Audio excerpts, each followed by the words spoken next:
So welcome everyone to this panel, which is titled 2025, Welcome to the Future, powered by NFTs.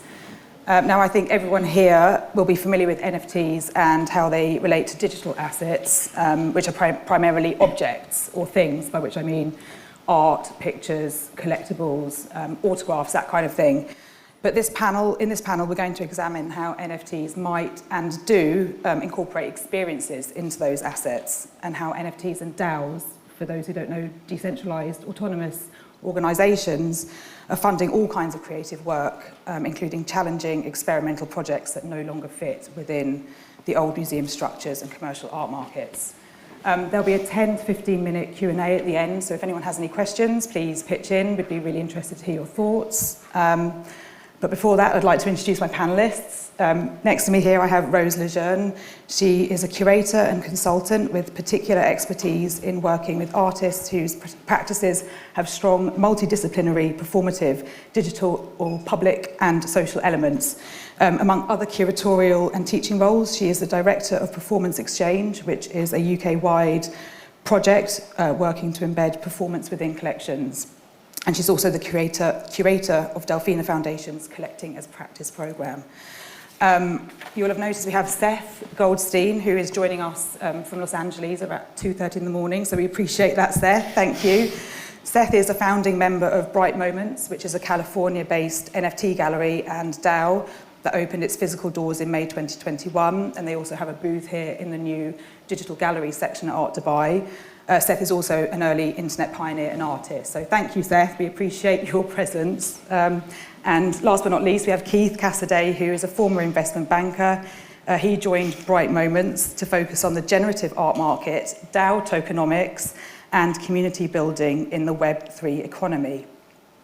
So I'd like to start by asking Seth, I think, to sort of explain a bit about the background to Bright Moments. Your gallery specialises in live NFT minting experiences. Now, to my mind, minting equates to kind of uploading a digital artwork to a marketplace. I'm really interested to know how you make an event and an experience out of the minting process. Sure. Can you hear me okay? Yeah. Okay. Nice to see everybody, sort of.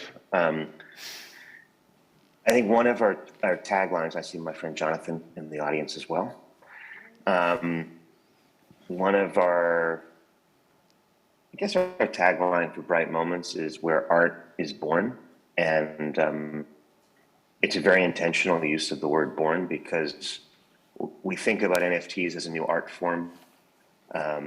It's a new mechanism for coordination, not just consumption. And I think a lot of people, when you talk about NFTs now, it's seen as a simple, flat mode of expression. You know, they think about, we call it like slinging JPEGs, people trading JPEGs back and forth. There's nothing really artistic about it. And I think in our case at Bright Moments, we have a really great origin story for how we started in Venice Beach about a year ago, which was we were all coming out of the quarantine. We were all of us in different stripes and shapes and forms were coming to have coffee every morning underneath a Venice sign at a coffee shop called Manotti's. And it was really the spring of NFTs that were really just starting to bloom for the second time. The first time was back in 2016, 2017 with CryptoKitties and CryptoPunks, and that was a moment in time that got eclipsed by the shattering of the ICO bubble.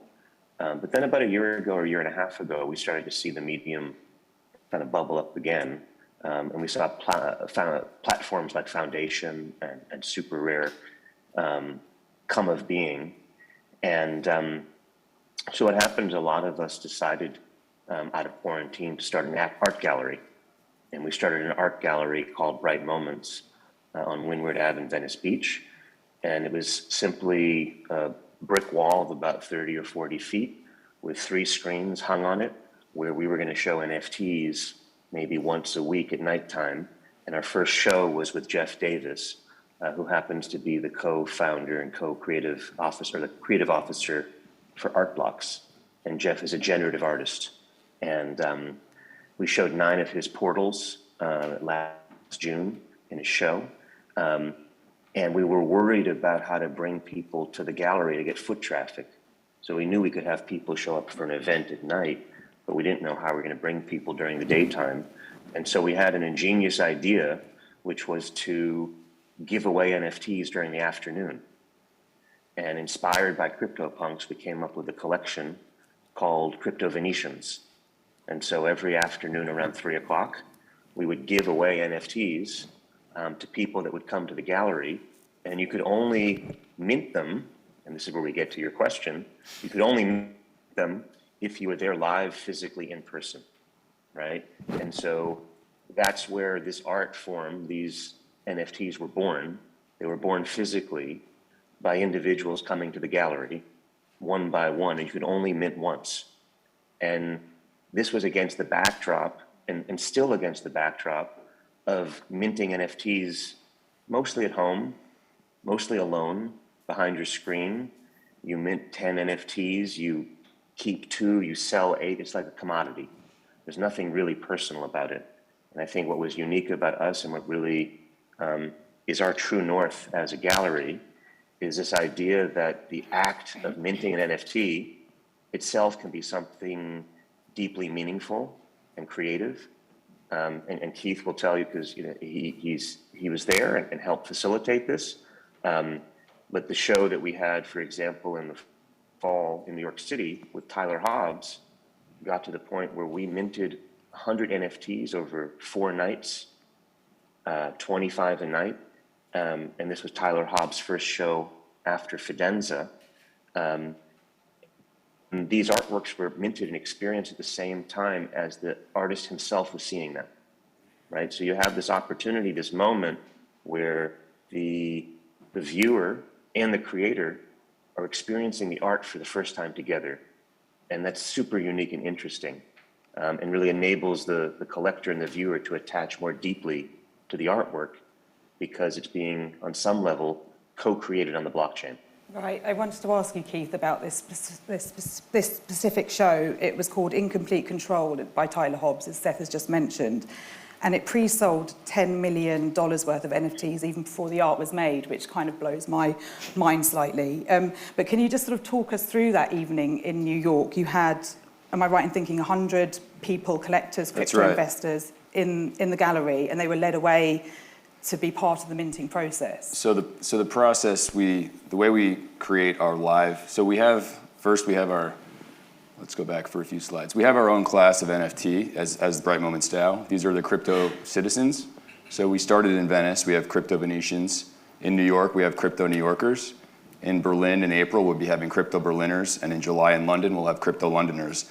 And the way we go forward in each city is we have 1,000 of these, and these are our own NFT. And if you hold one of these NFTs, you're part of our DAO, which is part of our organization. And what's unique about that is every NFT has you can vote on certain proposals, and there's certain rights that are attached to those NFTs. So that's the core NFT behind Bright Moments. But in addition, we have live events where we host artists, and we bring artists together with their collectors in our gallery spaces, as Seth was mentioning. And so in New York, we had 2 shows in our New York gallery. First was Reflections by Jeff Davis, and the one we're talking about now is Incomplete Control by Tyler Hobbs. And the way we perform these events is we pre-sell tickets as in the form of an NFT. And so you have to hold an NFT to come to the event. And at that time, you exchange your NFT, and then the minting of this artwork happens. And this art happens to be an art blocks type project, which means the art is stored in code. This is code-based art. The artist writes code, it's an algorithm, it's uploaded to the blockchain, and when you mint, which means like you create or you basically stamp that transaction, it feeds in a randomized hash, and that hash goes into the art code and produces a unique piece. There's only one type of piece. And the code can have thousands, hundreds of thousands of possible variations, outputs, randomization.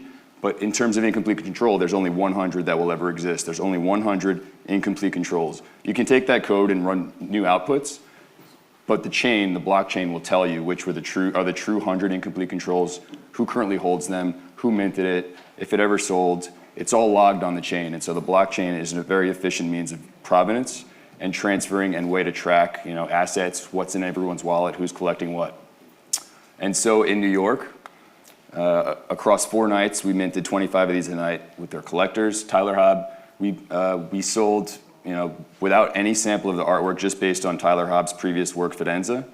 We pre-sold the NFTs, and the way we do it is we ran a Dutch auction, a declining Dutch auction, highest, until we start the price high, and it declines by certain intervals until the piece sells out, and that provides price discovery, and it also provides, anybody can purchase it if they're willing to, pay the right market price, and so that's kind of the market aspect, and coming from a financial background, that's obviously where my skills lie. I'm also intrigued that the fact that the art is being generated simultaneously by the collector and the artist. It's the first time the artist sees the sort of realization of the code. Am I right? Yes, exactly. So the artist knows what the code is capable of, but they don't know what the final outputs of the code will be when it's finally minted.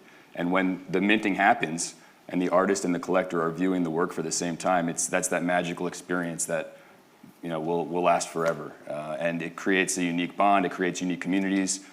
There are collectors that came together they created a DAO, an organization, just to come and collect incomplete controls. And so this DAO actually holds 9 of the 100 incomplete controls. Total strangers came together on the internet, pooled resources, they pooled Ethereum, they pooled ETH to acquire, and now they hold a bunch of incomplete controls. They're Tyler Hobbs, they're art blocks, and they're art enthusiasts. And it's, the communities are very strong.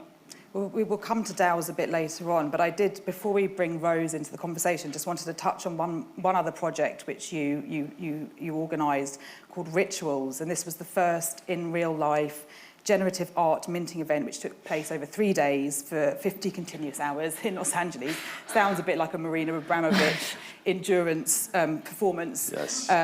Similar in length. The term rituals obviously has sort of sacred or spiritual connotations, and we sort of were talking yesterday, we were sort of slightly joking that it sounds a bit cultish, you're sort of indoctrinated into this cult, which is very different and very opposite to the sort of very transactional element of NFTs that we're used to, this sort of fast trading. I just wondered, Seth or Keith or both of you, what was the thinking behind the Rituals project, and how did visitors respond to that minting event? I mean, you had gong baths and incense, didn't you, going, you made this sort of very intense experience. Rituals was a marathon. This was basically our first IRL generative art minting project that was continuous for 50 hours straight. People arrived. Again, it was a pre-ticketed event. Collectors arrived on a Thursday night in Los Angeles. We had an opening party, great food. And then about 15 minutes, there were 15-minute minting blocks that ran continuously for the next 3 days until Sunday. Sunday, I guess it was 3.5 days until Sunday evening. All through the night, 2, 3, 4, 5 a.m., all through the day. We were rotating shifts of minters. People would come. They would exchange their NFT, they would mint this piece, and then they would have a specific, unique reveal. And then in this case, the reveal was a big screen hanging in a room with a reclining chair. This piece is an audio-visual piece, and that's where the ritual aspect comes in. It has very meditative, generative art music, and this artwork will not be the same if it ran continuously for 9.5 million years. It's by Aaron Penne and Justin Beretta, and it was a collaboration between an Art Blocks artist and a musician from the Glitch Mob. And so we, as Bright Moments, that was kind of our proving ground in terms of this is an event that we can run, people will come to it, people go away taking this work and the experience away, and they meet the artist, they meet the community, and they have this very special, unique experience. Seth, I don't know if you have anything else to add to the Rituals. We got Seth's audio. We've lost him. Sorry, I was muted. It was very much inspired by the avant-garde and by Marina Abramovich, and way back when I used to work for Robert Wilson as an archivist, and Bob did Einstein on the Beach with Philip Glass in 1976, which was an enormously long opera at the Brooklyn Academy of Music and at the Met, and Fluxus and Happenings and Alan Capro and the performance art of the 70s was all about stretching our perceptions. And I think that was the idea going into Rituals, which is how do we take a medium that is so technical and so transactional and at the same time stretch our perceptions and disorient ourselves as people, as human beings, around this new technology to create something interesting. And so the marathon started on a Friday night with dinner by Travis Lett, who's an acclaimed chef, a chef at Justa and Jelena in Venice Beach and part of our DAO. And it ended with dinner Sunday at sunset, 50 hours later. And the idea was that these people who had never met each other, and maybe they had met online, coming together to each have an experience for 15 minutes, minting a piece of work intimately on their own or with a loved one, surrounded by speakers with a giant screen in the sky above them. And it was ambient generative music and super, sort of trippy psychedelic visuals. And they would have their 15 minutes, and then someone else would come in. And so there were 200 IRL only mints.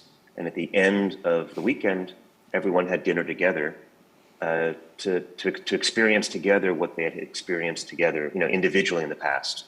And so we blended this sort of extreme endurance event physically with these transactional objects to, I think, create something, as we felt it, that was more grounded, that wasn't transactional, that wasn't a commodity, that balanced, I think, some of the, aspects of this medium that are financialized with, I think, some aspects of this medium that are more spiritual and more grounded psychologically. So what are we right in thinking, so just to break it down, the NFT is your ticket, it's the experience, it's your ticket to the experience, and it is also sort of the token, the object you take away as a memory, so to speak, of that experience. You have an NFT, which is our token, like a ticket to come to the event, and you exchange that and then you create the actual artwork as a separate NFT. So there are two NFTs. We're using NFTs as a form of ticketing, and you're exchanging that for an NFT artwork. So they're two separate NFTs, but NFTs are a broad term which you can use for many things. It's a token on the chain that basically proves ownership of something. Sure. And it could be tied to an artwork, it could be tied to an image, it can just be, it's basically just, it's a number. And in this case, it's code, and the code of rituals, the code of incomplete control, the code of reflections. As long as the Ethereum blockchain exists, you'll be able to recreate this artwork. And so it'll be, forever in that regard. I'd like to bring Rose in here. So Rose, I mean, you've obviously been involved in the traditional art world, and it's quite funny to speak about performance as traditional because it's here, until now really been seen as quite peripheral perhaps or fringe. How does what we've been hearing relate to what's happening in the broader museum ecology? It's a great question. I mean, I think actually to answer that is also to start with kind of riffing off what Seth was just saying a minute ago, which is that one of the things that strikes me is about how some of this conversation feels like it's about a very new technology and something that has kind of a real kind of potential in terms of certain kinds of transparency and certain kinds of supporting artists' practice in different ways. And some of it riffs off like traditional performance art in terms of the happenings kind of moment, which Seth kind of mentioned, was something that was going through my mind quite a lot as you were talking about it. It's 1950s New York. It's a group of people coming together to experience something that is explicitly set up as being something that you are going to make and co-create, but also there's a theatre involved in it that means that the artist is in fact kind of controlling the environment in a way. And I think what we've seen, the other bit of that is that a lot of what this conversation reminded me of in terms of when you're talking about the rituals is that sounds quite like an art fair. It sounds quite like any kind of event where a group of people who have a similar interest and a similar passion come together to experience those objects as a way of kind of communicating with each other and as a way of engaging with each other as much as about the specificity of that as a kind of thing. So that's sort of what we're all doing here, right? Half of us have flown halfway around the world for 3 days to eat really nice food, to have a drink, to see people that you're friends with, to meet new people, to talk about things that you have in common with each other, and to some of them to buy and to own objects at the end of it. And so it's both this kind of set of ritualized experiences that are quite common to us, and also kind of matching that, I think, very much as Seth was saying, with a kind of new technology that then has other kinds of applications. I think the other thing that for me is kind of running through some of this in terms of the work that I'm doing a bit more, which is about supporting kind of museums to think about how to expand their collections, is in terms of things like traditional digital art. I'm quite upset that's become a thing. And film and video and performance is also the way in which, we're experiencing a moment where as the broader economic kind of context that artists are making is changing, which is to say, like if you go back to the happenings moment, you've basically got like a derelict city. New York is like empty. London is at that moment like bombed out, like places you can squat, you can just find an empty building and make a show. You can, in the British context, like go on the dole, maybe that's a bit later, but like you can live and work and make in the city without worrying too much about making money. And that's just not true for artists anymore.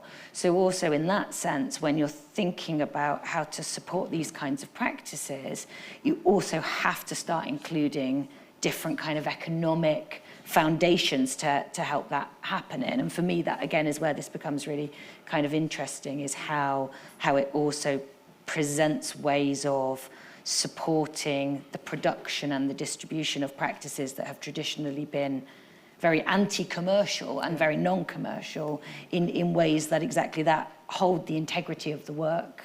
So what are the challenges, would you say, in collecting performance art? I mean, it's a bit of a big one, but if you could break that down for us. I mean, it's interesting because certainly in the British context, like I say, a lot of artists in the sort of, 50s, 60s, probably even like my generation of people that went to art school in like the turn of this century, I think you could argue probably until 2008 is that kind of moment. Like things like performance and even some kinds of film and video, which were kind of distributed very widely, that anti-commercial kind of viewpoint was really important to them. That was a political stance, to not be part of the art market, to not be thinking about art in terms of its economic value, to only think about art in terms of politics and social and cultural value, and to really reject that kind of like. And so in some ways, there's still like certain resistance to that idea of how things like performance art come into the market, because it's like the last bastion of something that politically is really important. But I think more practically, some of the challenges are also that, again, like in the European context, a lot of our museums are 150 years old. Right. And so their collecting structures, their storage, their conservation structures, the way that the people who hold those collections, think about those collections, is in terms of like very, very object-based practice. So paintings on racks, sculptures in boxes, these things that need to be looked after and kept, like your job is to keep it the same as it's always been. And what we're talking about here is things that are mutable and change and experiential. And so in a really practical way, that's also just like, how do you start to catalogue those things? How do you look after those things? How do you hold on to an integrity of an idea over a period of time when it's changing? And so for example, like the work that I do with this project Performance Exchange, which is a programme of performances that happen over commercial galleries in London. And then for each of the performances, we write like an acquisitions document, so that rather than just having interpretation of that artwork or an explanation of that artwork, you have a piece of kind of text that suggests ways that it could enter into a collection. And that can include copyright and IP and all of those kind of things, but it also has to include, for example, how you want performers to be treated, how much rehearsal time they're going to need, what kind of space requirements they're going to have, like scripts, props, like human elements as well as material elements. And so it has to be different for every single one. You can't kind of like just be like, well, you put it in a box and you put it on a rack. And so I think that's really challenging for structures that are kind of set up in quite kind of rigid kind of frameworks. So yeah, does that? No, absolutely. And to my mind, this is where, and I'm trying to sort of bridge these two worlds. You're from a very traditional art world, and we're from, from the DAO tokenomics end. And really, I'm sort of trying to think how these applications might apply to the traditional art world. And smart contracts is something which I think are very interesting. And for those who don't know, NFTs are embedded in smart contracts. A smart contract is a self-executing contract with the terms of engagement between the buyer and seller being directly written into lines of code. So they're automatically generated during the minting process. And just listening to what you're talking there about leaving very specific sets of instructions, say if a performer dies or they want their work to be performed by someone else. Sounds like you're leaving an algorithm, like your instructions. And I think, again, it's really interesting because it does like in some ways, for me, the smart contract is like the new application of conceptual art practice, kind of, in terms of like things like solar wit, for example. Like, I think we were talking yesterday, and it's like, and you were saying, well, there's a certificate, and you have to have the certificate in order to prove that the work is yours, and that gives you the right to do it. And it's like, well, so a solar wit drawing, wall drawing, like anybody can draw a circle on a wall, and that looks like a solar wit, but unless you have the piece of paper that proves that is it's an instruction set. Exactly. And the sort of Seth Sieglaub artist sites. Yeah. Right, same. I think there's, I think, Rose, what you really pick up on, which I think is super helpful, and I hadn't really thought of it this way, is that there's a history of art that is performative, but we've never had a mechanism to track that. It's always been, there's an art object and it's physical and you can buy it and hold it and collect it, or you're an audience at a happening and it never happened. Right, and I think with these new forms, and I think there's a lineage of conceptual art that probably goes way back further than Yves Klein, but from Yves Klein to solar wit instructables, that there's a framework now of tokenization where you can have just been there and leave a trace, but you don't have to take the work home with you to be a collector. Whereas in the past, you had to have some object to prove that it was your art, and that being there and participating and engaging in a happening was never enough because there were no NFTs to hold in your Ethereum wallet when you left the building, but now you can. And that's really powerful. And I think what it's doing is it's rendering a kind of artistic engagement that was always there, but we never had a language for. And I think that's the most exciting aspect of NFT art in my mind, is not that, it looks like a Blade Runner on the screen. That's the least interesting part of it. The most interesting is the way we can tokenize the fact that we were there, that we were participants, and that we're connected through that happening on chain forever. And I mean, just to kind of maybe finish that thought as well, for me, what's really important about that is that idea of multidisciplinarity in art history. So I think increasingly what you see now is artists who don't define themselves by one medium. They have ideas, and those ideas can articulate themselves through painting, through digital practice, through performance, through film, all of them, through ceramics, like all sorts of different things. And unless you have those mechanisms for capturing those more performative, those more ephemeral, those more digital moments, if you zoom out and you think about what that art history is going to look like in 50 years, 100 years, whatever, if you don't have those performative ephemeral moments, that practice doesn't make sense. And so it's in that sense, like what becomes really important is how you capture both the material and the immaterial kind of bits in order to be able to talk about a holistic kind of constellation of materialities within even one artist's work. That's super interesting. I'd like to move into DAOs, if I may, because, well, you're a DAO, your gallery is a DAO, and I just wondered if you could, first of all, either Keith or Seth, explain to us what it means to be a DAO, and how does that relate specifically to community building? I would say that a DAO, in essence, is a new way to organize people who are doing things, whether they're, you're bringing together people with all different types of skill sets, unified with some sort of common goal. And the goal of Bright Moments is to educate, empower, and connect people across the world through non-fungible NFTs. Going around the world, with 10,000 NFTs. We'd like to leave a trail of all of these beautiful artwork experiences in addition to the NFTs from the DAO. And so that's the goal. We're onboarding people every day. Our booth is right around the corner, X16. If you want to stop by, we're happy to speak later. Be onboarded. Avi and myself and Jonathan, we've been speaking, all week so far. We're losing our voices because there's so much to help give, and we're bringing people in and we're giving the knowledge that we have, and it's a very new field. Even I've only been doing this type of engagement in NFTs for like less than a year. It's so new, and so. If you start to get involved now, you are still very early in terms of where this is going.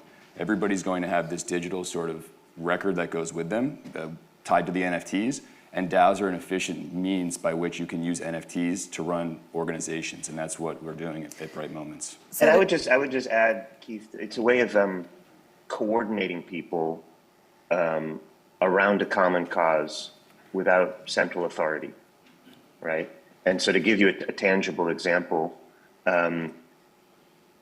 every person that holds one of our crypto citizens is by definition a member of the DAO.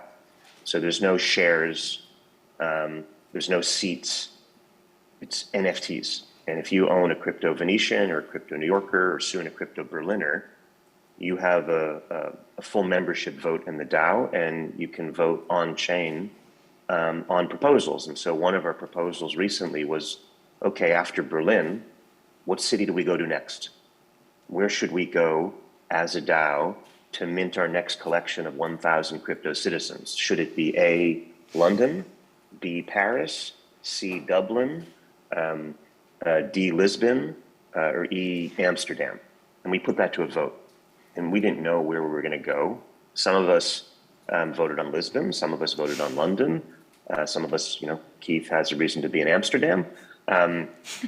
But we as a DAO voted on London. And so in July, we're all going to go to London to mint our next collection and also engage artists in London. And after that, there'll be a vote for where do we go in Latin America? And then where do we go in Asia? And so it's and everything is transparent on chain. And I imagine if Andy Warhol was alive, the factory would be organized as a DAO. It's a really beautiful, again, sort of framework for aligning the interests of ownership, of collectors, of creators, and of audience in a common framework to make decisions without having some of the hierarchies of traditional corporate or other kinds of institutions. I mean, do you think this could apply to the museum world, Rose? Do you think a museum could be a DAO? Yeah, I guess a question that I have is how and whether a DAO can have in the way that Seth's just described that, it's a sort of multiple choice poll, which is different to, for example, a kind of open space of decision making or a kind of democratic space of decision making. So somebody has come up with those 5 cities or however many it was and said, now you can all vote on these 5 cities. And so in some ways, I think there are already structures within museums that sort of have those kind of pockets of kind of, let's say, more kind of egalitarian decision making.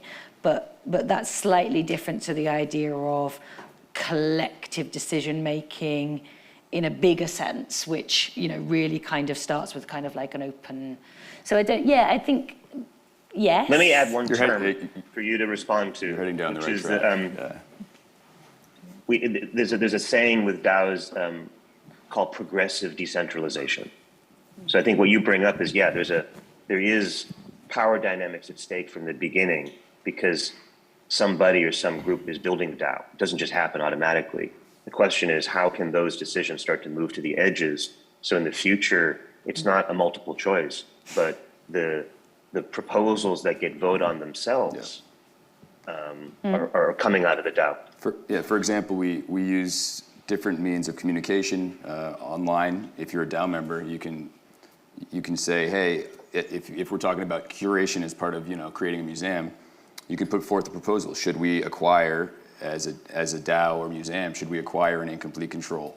And you can put that to a vote and a dialogue and a discussion, and then you can use your NFTs as voting mechanisms to then vote on that. And so this question of which is the next city, as Seth is talking about, the progressive decentralization, there's still an operating team right now as part of Bright Moments. People have to go, you know, find the sites, arrange the facilities. It's a hospitality business. We're working with curating artists. And so there's still some centralization required in mobilizing and moving, you know, people on the ground.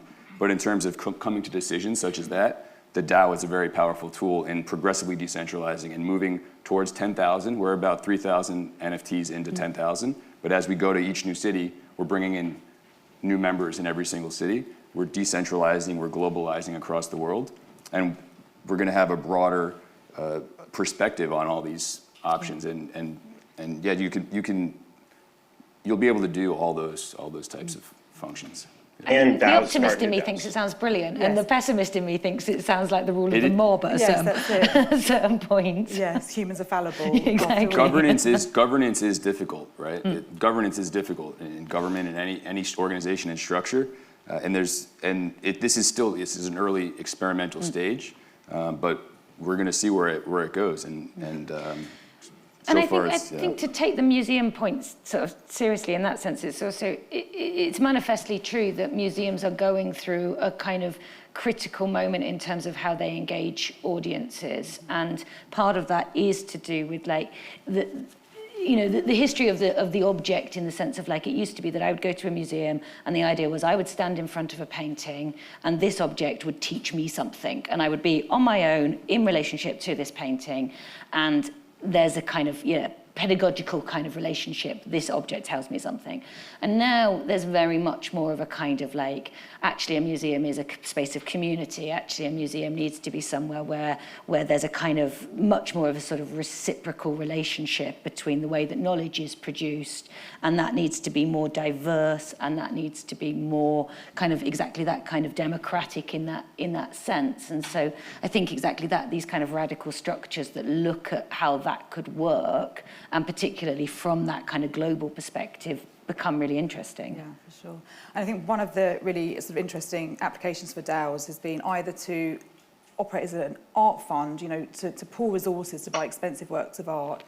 And I know you are launching, are you not, a DAO fund here? I'll ask you about that in a moment, or Seth, I think, is going to speak about that. But the other prong to that is raising funds for future projects. So you're sort of acting more as commissioning bodies and a way of sort of maybe crowdsourcing funds for future projects. And I'll ask you, Rose, perhaps how that might be applied to sort of performance and more experience-based works. But perhaps can we ask you about the DAO fund you're launching here first? Am I right in thinking that's there? Yep. But before going into that, I just want to touch on, there are a number of organizations right now that are currently operating in a manner as a DAO, performing these functions. There's Flamingo DAO, there's Fingerprints DAO, who's a member here today. There was Constitution DAO, which organized in 3 days. I think they raised over $40 million to try to buy a copy, one of the private copies of the U.S. Constitution. And there's these massive scale, broad organizational structures, which a lot of people, don't even know each other, and it creates this cascading effect. And it can be small, it can be large. It just, as long as there's a purpose, a DAO can potentially be used to organize, a group of people who either know each other, don't even know each other, to achieve that goal. In terms of the fund that we're launching in the structure of a DAO, the Bright Moments Opportunity Fund, we recognize that there is a need for, there's two reasons. One is we as a DAO, we've acquired some of these artworks and they're held in our multi-sig wallet. And so we have an incomplete control, we have some reflections, we have a CryptoPunk, and it's a cleaner structure to have a separate vehicle to hold these and let the DAO operate and perform its mission of onboarding people, and have a separate structure for holding assets like this. And you're able to do that with DAOs and sub-DAOs. So that's one function. The other function is there is a learning curve, and a lot of people need help making that step. They don't know who to follow, they don't know what to acquire. It's sort of the expertise behind who to track in this growing and evolving market. And we have access to obviously the top generative artists, top crypto artists, top artists who are doing NFT work. And as a DAO, we have the ability to procure those works and invest in them. And so we are launching a fund that will be focused on that. And Seth, you want to touch on anything else there? I think you hit the key messages. I think DAOs enable organizations to focus on one thing and do it very, very well, and to sort of detangle decision making. And so I think what we've done with Bright Moments is to build an organization that effectively is selling tickets to minting experiences, right? And that's kind of our business model. And we've done that with the shows in New York. We do that with our Crypto Berliners, with Crypto Londoners, is this idea of selling tickets on chain, and then people come to IRL minting experiences to create NFTs together.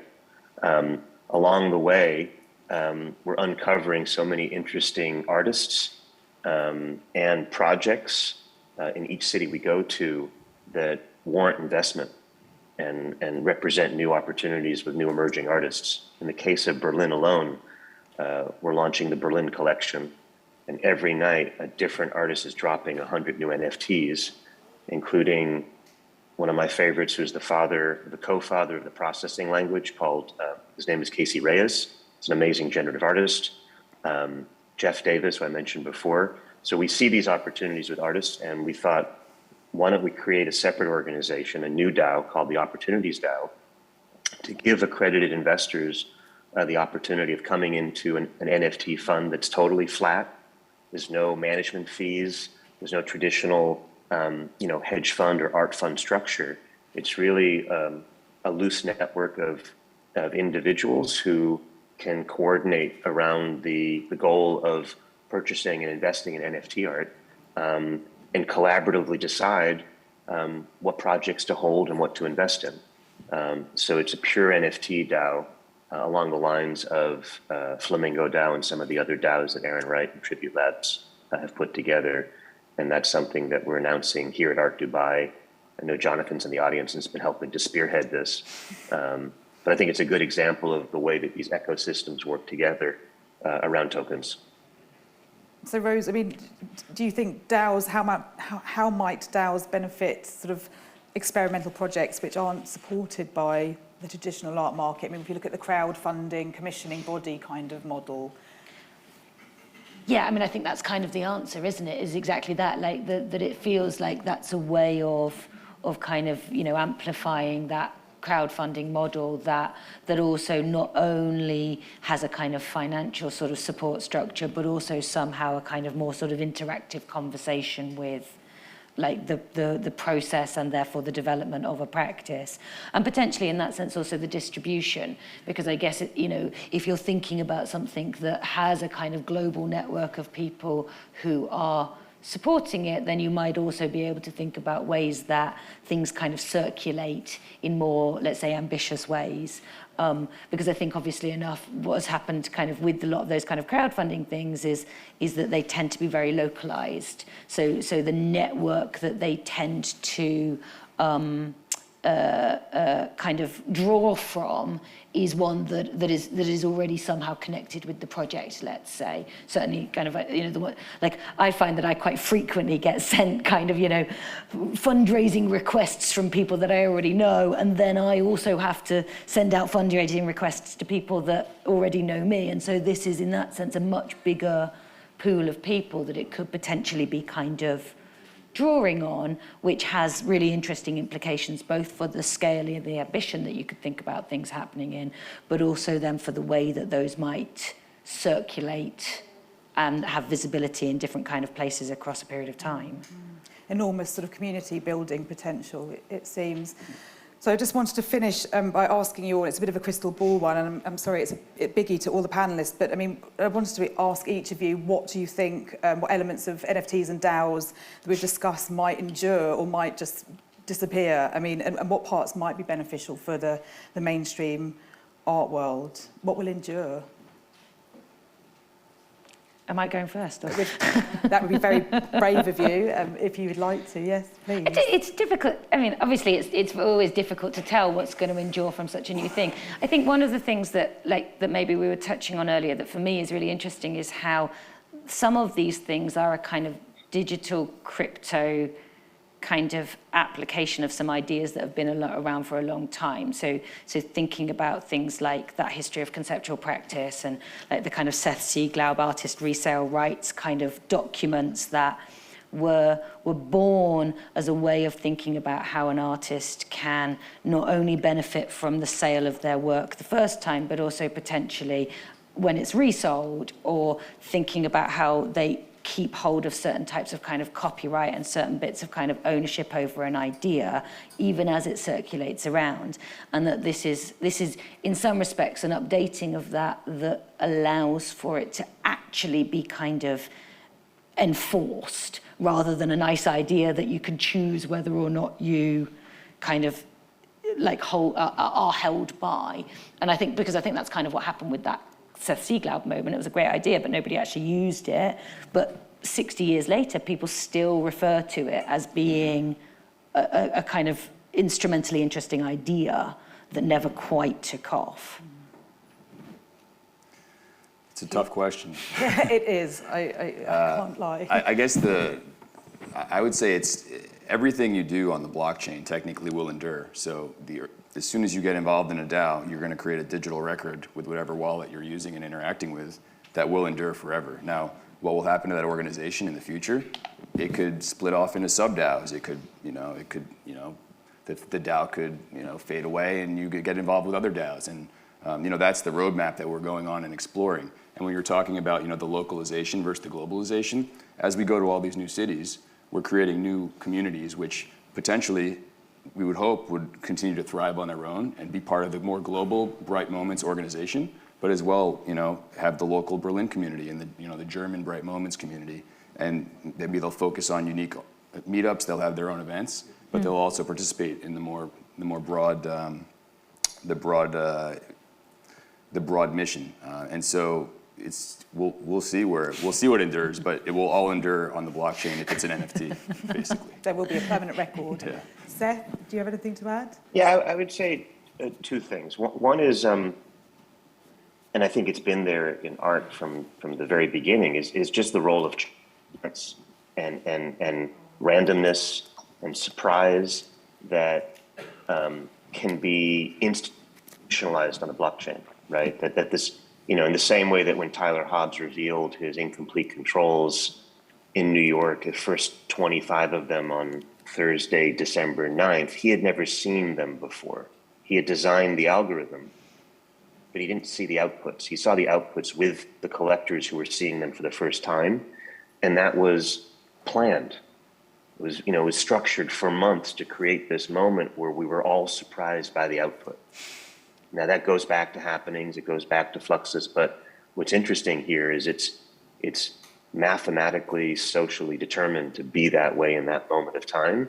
And I think the technology around the blockchain and NFTs will ironically create more and more interesting random occurrences, even though they're totally programmed. So that's one thing that I think will endure. And the other thing that I find really interesting is we're starting to see different tribes or different audiences of collector bases who each have their own tokens coming together in interesting ways. So in our case, in Berlin, we're working with our own collection, but we're also partnering with artists like Justin Aversano of Twin Flames and his community from Quantum, or Tom Sachs of Rocket Factory, or FWB, which is another sort of DAO and kind of culturally oriented membership organization. But what happens is, okay, if you have one of their tokens, you can come to our event for free or for a discount. And if we have one of your rockets, we can do something over here, with your audience in that venue. And I think that's very interesting. It's sort of, for lack of a better term, it's almost like each artist has their own Soho house. They have their own community of members that are able to experience things in relationship to other communities. I don't think we had that before, and I think that will endure. That's super interesting. Thank you, Seth. We have just 5 minutes left, so I don't know if anyone has any questions. We can probably take a couple from the audience. Please. No, that's fine. Welcome. Just wanted to know the simplest thing, how to start joining the DAO, the NFT, this culture, the movement of this new, wonderful culture, very promising. And so that's my first question. How do we start? How do we join? So to become... two things, helping to promote it, and at the same time to be part of it, part of the... That's a great question. Yeah, to become part of Bright Moments as a DAO member, you just have to hold one of our crypto citizens, which is one of our NFTs. It's a crypto New Yorker, crypto Venetian, crypto Berliner, and that's it. You're part of the DAO by holding one of our NFTs. And so the distribution model in every single city we go to, where there's 1,000 of them that we distribute, a third of them are sold to help finance the city. A third of them are given away probabilistically to the existing base of crypto citizens, and so that's an on-chain probabilistic model. It's a statistical probability of getting one if you have one. And then the third way is, if you're from that city, we reserve a third to onboard new people from that city. And so in Berlin, we're seeking to onboard 334 local Berliners as part of our education and outreach and activation of the community. And so that's how we at Bright Moments operate. You can go to OpenSea and buy a crypto citizen. Yeah, you can go on OpenSea. So if you wanted to join right now, you could go on OpenSea, which is the primary trading platform for NFTs. It's a Web3 based. You need a digital wallet, a MetaMask with Ethereum, and there's just a secondary market, and you can just acquire an NFT. You can join the DAO right now if there's one for sale. You can just go on and click. And you just need to get on. You need to get onboarded. Voila. Stop by our booth. We'll talk to you later. There you go. Anyone else? Please. I think there's a mic coming to you. I've got a whole bunch of questions, so I'm going to complain. While the mic's heading over, who holds an NFT currently? I just got curious about the audience. Who has an NFT? That's a good question. Who's in a DAO currently of those? So it looks like about a third of the NFT holders or half are in the DAO from this room. Go ahead, thanks. Just curious. No, it's a good question. I just had a question coming back to some of the points you guys touched on already. Progressive decentralization, leading into what Ruth had said, Rose, who organizes the proposals inside your DAO? And coming to that is moving away from the typical hierarchy of organization into a kind of community-based, one vote, one person for simplistic terms. At the moment, you guys are kind of determining the proposals A, B, C, D. In essence, everybody effectively has a vote and has an ability to create their own proposal. I want to do this today. How is that being managed, and how will it be managed potentially in the future, where you've opened up your organization to thousands of people, and everybody collectively gets their own say in how to run it? That's a great question. That's part of the proposal mechanism. For example, we just launched a vote the other day, closing Monday. So of the third that we're distributing in terms of giving away for Berlin, there were 7 tokens that went unclaimed. And so we as a DAO had to figure out how are we going to distribute those 7 tokens that are for the existing crypto citizens. And we are voting on that right now. We had a proposal open, how do we get rid of these tokens? How do we distribute these tokens? For maybe it was open for 2 or 3 weeks. we had 5 total proposals, and now we're voting on that right now, and the results will be out on Monday. So that's a great question there. In terms of further, I don't know, Seth, do I have anything to add on that point? No, I think that, again, I think we can all hide behind the notion of progressive decentralization, but that doesn't really give teeth to what you're saying. I think there's a time frame for DAOs to move from a founding team or a founding vision to truly becoming decentralized. I think in our case, our roadmap is over the next 18, 24 months. By the end of next year, we want to mint 10,000 crypto citizens. We need to get from, Berlin to London, maybe it's Mexico City, maybe next year it's Seoul, Tokyo, Rio, Venice, Italy. I don't know where all the cities are going to be. The DAO is going to decide, but after that, I don't know what's going to happen. And I'm one of the founders, but the beauty here is can we get to a point over the next 18 months where as a more decentralized DAO, we as an organization can make a decision for what we want to do next. And that is open-ended. That is not a multiple choice question. Most companies will tell you their 10-year plan. We're not a company, we're a project. Harkening back to some of the avant-garde arts organizations like Andy Warhol's Factory, we're going to figure out in 18 months what makes sense as a DAO. We're going to have a lot of options, I think. We're going to have a really invested, engaged community of many people that we haven't met yet, and hopefully together we'll decide what to decide on. We have 1 minute left, so one last quick question. Yep. The best analogy for a DAO would be probably in real life is a VC fund or a venture capital fund as a project in progress. So would that be the best analogy? And the second question, how would you pay the bills for the fees, the costs for running a DAO? Seth, you want to take that, or you want me to take that? Why don't you go ahead and start? Yeah. I don't think the best analogy is a VC fund, but okay. It depends on the purpose of the DAO, of course, what your goal is, right? So if it's a fund that's making investments, then you could potentially equate it to a VC. Sure. If it's an organization that is trying to accomplish a mission, then that would be a different purpose. So it depends on what the mission of the DAO and organization is. Yeah. Well, on that note, I think it just leaves me to thank my panellists, Rose, Keith, and Seth. Thank you so much for joining at 2:30 in the morning. Thank you. And thanks to everyone That was here. brave. I'll go back to bed. Well done. Thank you.